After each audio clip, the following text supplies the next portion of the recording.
Hello, I'm Dr. Kemi Olunloyo. Today's Saturday, the 13th of January, 2024.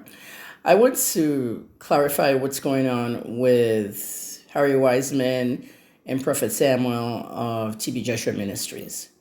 Well, first of all, some of you have seen some of the videos that are floating around. Let's go to Harry Wiseman first, okay? TB Joshua Ministry had to go bring an Oyibo guy to come and talk about Ajoke, and it was really low. I mean, down the belt, low. We don't care, Harry. Okay.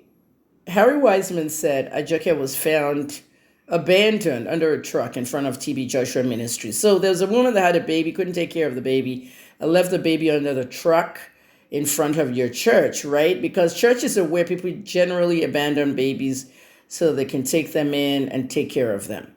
We have a young man who did that in Enugu that actually took a baby abandoned on the streets by a woman who was mentally challenged who left the baby there. Okay, that child, like 2, 3 years later now, you can see the transformation. And this is a young single guy. Okay, it's not unique to TB Joshua. So, wise men, don't give us that bullshit. All right? Even if that girl was not his biological daughter, and he adopted her legally. At the end of the day, is his daughter. We have a lot of young people who were adopted as babies, and that's the parent they know. Why would TB Joshua do some of the horrendous things that Ajoke is alleging here? Okay, what really got me is the part where, this happens to me sometimes. Some people will make me look like I'm mad or something, and they want everybody to believe I'm mad. But I'm not. I'm very intelligent.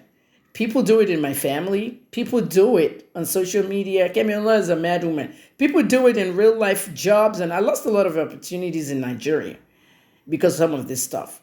And then when you say, why am I bothering Davido? That's part of what Davido did. He called me a mad woman. And a radio station wanted to hire me for my voice. And somebody in that room in the board meeting said, don't bring Kemi Olunloyo here. Davido says she's a mad woman. That whole thing goes far. When you try to portray somebody as mad, or they're lying, or they're stupid because you don't believe what they say. They're actually the intelligent ones. Okay, TB Joshua put her in a room and asked people to go in that room one by one and slap her as a form of deliverance. All these disciples going one by one, slap her, slap her, slap her. That's abuse. And then, whatever he was hiding, this young girl said he was in so much fear in the last days. And that's why he committed suicide, took his life. Why can't his family come out and tell us what killed him? They can't, because he took his life. He was in fear. Okay, when the fear grew, all right, he planned to drink that sniper and kill himself that night when he left that pulpit. Okay, there are people who wanted to expose him in that building, that guest house, that South African, whatever.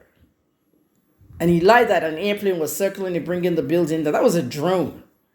At the end of the day, airplane, drone, whatnot, that building came down on purpose. TB Joshua wanted to silence some people. Those of you supporting him, the downfall of his empire is already here.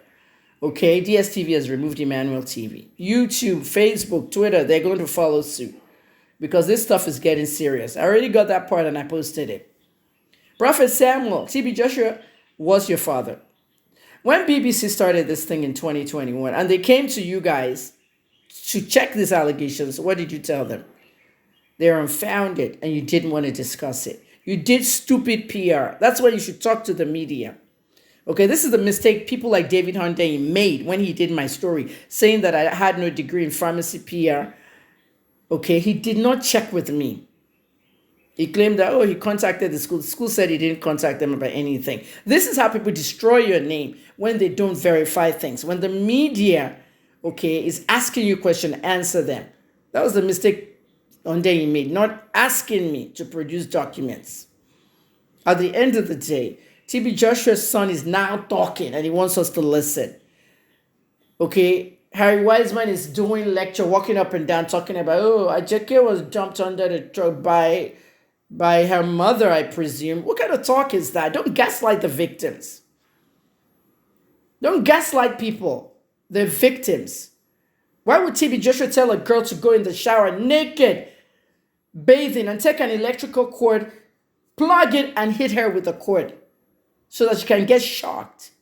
Those are what they call atrocities, and they're unacceptable. We don't want to hear from you, TB Joshua Ministries. If I rise up, if I rise up and I start a campaign against that church, you will see that church go. And there will be nothing that will happen to me. The wrath of God cannot fall on me for people who actually go out, preach against sexual improprieties, and they do it behind. Those people that work for you talking to BBC, oh, they brought you virgins, they brought you this, they brought you that. They were there brainwashed and living it. I'm a journalist, 30 years next month. I have seen it all. I have seen David Koresh. I followed and I covered that. The Branch Davidians, Jim Jones. We know what church cults look like. So don't come and do damaged PR because it's not going to work. Oh yeah, I have a PR degree too. My second, pharmacy, PR, and journalism. People don't believe TB Joshua Ministry. Spread my video. In the comments, you can comment. I don't care what anybody says, okay?